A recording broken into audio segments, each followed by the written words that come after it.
Dan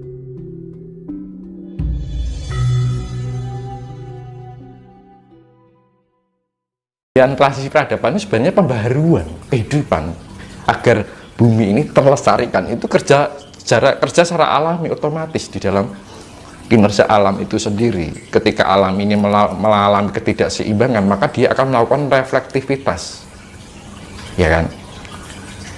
Kalau kita duduk kan, kalau nggak nyaman kan pasti kita melakukan refleks untuk mencari kundalininya kan, gitu kan. Nah, bumi ini kan juga mencari kundalininya, titik nyamannya itu tadi. Untuk apa? Untuk keseimbangan. Ya, manusia dengan bumi itu sama. Kinerjanya sama. Manusia apa? Untuk mencari kundalini. Tujuannya untuk mencari ketenangan. Nah, kalau sudah mencari tujuannya mencari kenyamanan. Kalau sudah nyaman baru menemukan ketenangan. Apa iso? Namanya kita menemukan ketenangan, diri kita dulu belum bisa nyaman kan, gitu kan, dalam posisi yang senyaman mungkin. Makanya kan yang namanya kundalininya cakra dasar ini. Nah, tujuannya apa? Untuk menemukan titik kenyamanan. Kalau sudah kita mencapai titik kenyamanan, baru kita menemukan ketenangan. Kalau sudah tenang, baru menemukan titik keseimbangan. Kata, nah, keseimbangan ini akan timbul keselarasan. Keselarasan ini akan tercipta kedamaian. Nah, cahaya kedamaian ini akan memberikan kehidupan yang selayaknya, kehidupan yang natural sifatnya. Ya sama aja, bumi ini juga seperti itu, Mas. Bumi ini akan mencari titik keseimbangan dengan kan kinerja alam ini kan ada 3 translasi, ya kan, rotasi, kan gitu. Jadi translasi itu pergeseran, rotasi itu perputaran, dan yang namanya refleksi itu mencari titik nyaman itu tadi. Ya kita kan sama aja, kita geser mencari ya pergerakan. Nah, itu tadi translasi, refleksi secara otomatis. Nah, ketika bumi itu mengalami itu kan otomatis akan mempengaruhi kehidupan yang ada di permukaannya, ya kan. Nah, makanya segala hal yang sifatnya merugikan itu akan dimurnikan atau disempurnakan dalam sifatnya adalah pembersihan secara ragawi atau fisik. Tapi metafisiknya dia akan ya itu tadi. Break dulu. Oke, terima kasih untuk waktu yang diberikan, Mas Tinus. Saya termasuk orang yang mengapresiasi apa yang disampaikan Mas Tinus tadi. Ingin berusaha memberikan kontribusi untuk mencerahkan, entah itu sedikit atau banyak, buat Nusantara kita ini, Indonesia.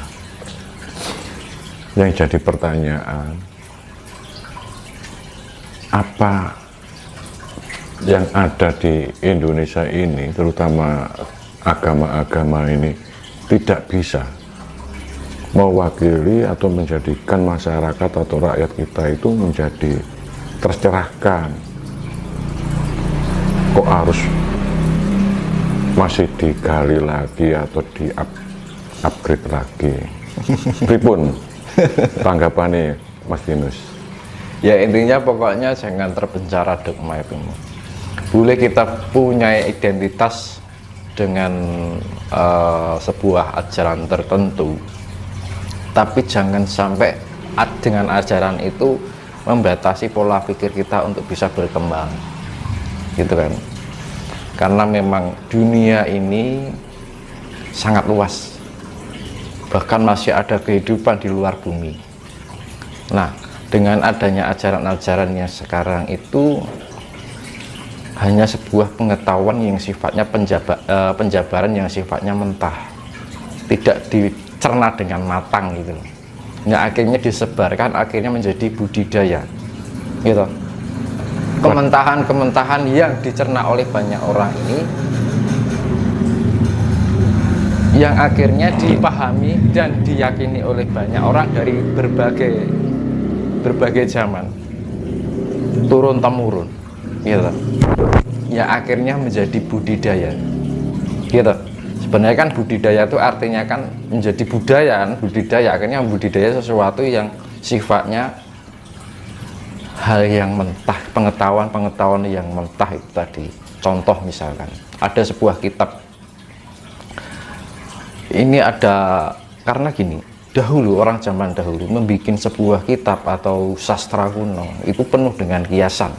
Namun yang saya maksud dengan pengetahuan mentah itu artinya mereka hanya mengartikan secara mentah, jadi tidak memaknai esensinya dari setiap kiasan kata dari entah itu dari kitab, entah itu dari sastra kuno. Padahal di situ itu banyak kiasan yang sangat jarang diketahui oleh orang sekarang. Makanya kan orang Jawa itu kan lebih seneng ngoncei, gitu toh. Mengupas sesuatu tidak hanya modal percaya. Makanya kan saya pernah bilang yang namanya pengetahuan itu kalau bisa ojo tembung jari nih, gitu loh. Misalkan kita mendapatkan literasi ini, gitu. Tapi setidaknya literasi itu kita analisa dulu. Jangan hanya langsung diterima dengan mentah dan langsung dipercayai. Artinya kan mencerna atau menelan dengan mentah, akhirnya menjadi suatu keyakinan. Apalagi misalkan ini orang ini misalkan dari orang tuanya atau dari ulama, misalkan dari suatu keagamaan, mereka mempercayai apa yang dikatakan seorang ulama ataupun dari keluarga sendiri, yaitu orang tua kita sendiri mendidik dengan seperti itu. Akhirnya menjadi suatu budidaya yang harus ia yakini. Kalau mereka terlepas dari itu, maka dia akan merasa bersalah, timbul rasa kesalahan. Terus itu tadi. apakah para pemuka agama itu tidak menyadari hal itu? Nah, karena sudah turun-temurun, Pak. Jadi gini, Yang ini namanya, contoh ini ya, misalkan yang namanya pemuka agama paling tidak itu ada penilaian seseorang atau banyak orang sehingga dia dijadikan sosok seorang pemimpin atau pemuka dalam suatu agama. Saya kira orang yang sudah ditempatkan dalam posisi yang seperti itu seharusnya, nah itu yang jadi pertanyaan, seharusnya kan bisa memahami seharusnya masalah itu. Nah, kan di Indonesia ini ada 6 agama yang diakui oleh pemerintah. Masa dari ke-6 agama itu tidak ada satupun yang Pak, bisa menjembatani atau paling tidak itu bisa membangunkan untuk masalah spiritual kita menjadi tercerahkan.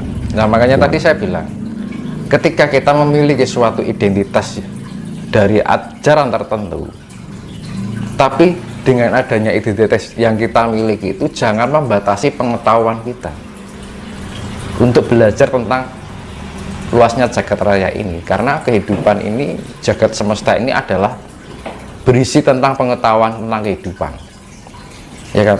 Nah, kadang-kadang gini, orang kalau sudah meyakini suatu ajaran tertentu, mereka hanya tercimpung pada bidang itu saja, apa yang dia yakini dari ajaran itu. Tapi mereka tidak membuka diri untuk melihat yang di luar dari ajaran ini. Orang Jawa itu memberikan, makanya kan dulu ada orang istilah, kalau ada yang bilang Pak Karno itu kan, kalau orang ingin jadi orang Islam jangan seperti kayak orang Arab, kalau ingin jadi orang Hindu jangan menjadi orang India. Kan seperti itu, kan sudah menjadi penggambaran apapun keyakinan seseorang, tapi artinya Bung Karno bilang seperti itu, artinya apapun ajaran yang kita yakini, tapi jangan membatasi pola pikir kita untuk mengetahui keilmuan tentang kehidupan. Padahal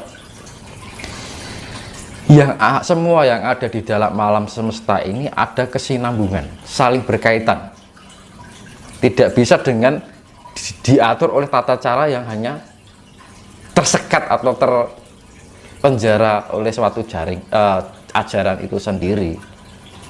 Makanya kan apapun kita mempunyai identitas agama, tapi jangan sampai kita membatasi pola pikir kita untuk mengenal segala apa yang ada di dunia ini. Karena banyak orang itu, yaitu tadi, ulama dulu dengan ulama sekarang sudah berbeda loh, Pak. Gitu. Pandito saiki karo pandito 100 tahun yang lalu itu sudah beda. Itu tandanya dari perkembangan zaman itu memang semakin sini bukan menjadi baik. Jadi ulama sekarang menjadi ulama itu bukan jaminan. Kadang orang salah menganggap apa yang terlihat baik itu menjadi kebaikan. Belum tentu. Nek wong Jawa ngarani barang pener ki rong karuang pener. Nah, akhirnya orang terjebak dari ketidakbenaran mau ketidakbetulan. Benar tapi tidak betul. Contoh ya seperti tadi, ulama sekarang dengan ulama 100 tahun dahulu beda. Sama-sama ajarannya loh. Gitu. Iya, kalau ngomong untuk masalah membangkitkan sisi spiritualnya, padahal sebenarnya spiritual itu adalah isi bagian daripada agama itu sendiri. Jadi seharusnya orang yang sudah beragama itu seharusnya otomatis spiritualnya sudah meningkat atau sudah tumbuh kesadarannya. Tapi pada praktek dan kenyataannya yang ada di bumi ini, dunia ini sekarang kan tidak begitu. Terus kita apa yang harus kita lakukan? Paling tidak itu untuk mulailah menanam, melangkah untuk menuju hal itu. Gimana Mas? Karena gini, zaman sekarang orang belajar tentang agama difokuskan tentang orang membaca kitab, misalkan contohnya melakukan aturan kebaikan ini, kamu nanti kalau nggak gini dosa, gitu. Lah kalau pengen ini kamu harus ini, nanti kamu bisa masuk surga. Nah, ya cara-cara seperti itu, tapi tidak membimbing manusia untuk menjadi seseorang yang inner work. Inner work dalam arti apa? Mendalami sesuatu apa yang ada di dalam diri kita. Berarti metodenya yang salah itu. Nah, salah metode. Ya gitu loh. Tidak ada pengarahan untuk, karena gini, yang namanya berspiritual itu kan membangun potensi yang ada di dalam diri kita, akhirnya jiwa kita terbangun. Nah, dengan adanya jiwa terbangun itu kita akan menjadi cahaya. Lah cahaya ini maka orang Jawa bilang urip iku urup. Di dalam kehidupan ini kita bisa memberikan terang di alam semesta ini, bahkan sesama kita, semua isinya di alam semesta ini. Tetapi yang terjadi karena terikat itu tadi, terpenjara oleh sebuah aturan tapi tidak menganalisa kebenaran. Contoh misalkan seorang profesor, gila, padahal mempunyai daya intelektualitas yang tinggi, IQ yang tinggi, namun ketika dihadapi tentang kepercayaan, aturan kepercayaan, langsung otaknya langsung dol, kan gitu loh, langsung nggak berjalan. Seharusnya dia bisa berpikir, menganalisa kebenaran tentang kehidupan, realitas kehidupan ini harus sesuai dengan fakta-fakta yang ada, penelitian atau penganalisaan, apakah benar. Jadi yang diteliti itu tidak hanya antara keilmuan, tapi yang sifatnya ajaran-ajaran itu juga perlu diteliti. Jadi orang modal percaya gitu loh. Ngedirani ilmu copy paste kan seperti itu maksudnya. Misalkan kita menerima literasi, ya kita analisa dulu. Artinya apa, maknanya apa, secara apa yang namanya di dalam suatu pengetahuan itu pasti ada sesuatu yang tersirat. Nah, kadang-kadang kita tidak mengolah itu, dan itu masih ada pengolahan secara diri. Kalau orang Jawa yang dibilang samadhi. Orang kalau berdoa tanpa kita melakukan pengolahan di dalam samadhi itu sama juga bohong. Karena apa? Tidak ada keseimbangan. Kita hanya melakukan baik, tapi segala apa yang kebaikan kita lakukan itu hanya dilakukan atas alam bawah sadar. Lah tujuannya orang samadhi atau meditasi kan bedanya, samadhi kan bahasa Jawa. Kalau bahasa Indonesia, bahasa sekarang kan meditasi. Itu mengetahui, memahami pengolahan segala kinerja. Oh, aku itu punya indera kelima ini. Indera kelima ini nek mlebu kuping, baru mlebu kuping, mlebu utek, lagi ning ati. Orang mungkin iki langsung nih, makanya setiap indera itu dekat dengan otak. Diterima ke memori, baru masuk diproses.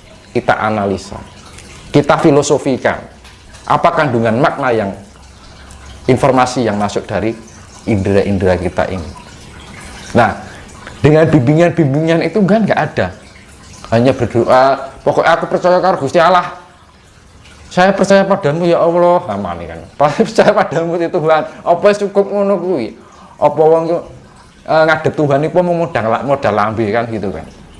Ya, betul. Nah, kita harus ada membangkitkan potensi. Nah, di dalam diri kita kan ada fungsional, organ tubuh di dalam kita itu mempunyai fungsional masing-masing ya, dan itu saling melengkapi gitu. Ono jantung, ono darah, ono jiwa, ono ruh, ono sukma, dan macam-macam, dan kita harus bisa memahami kinerja itu. Ketika kita bisa memahami diri kita,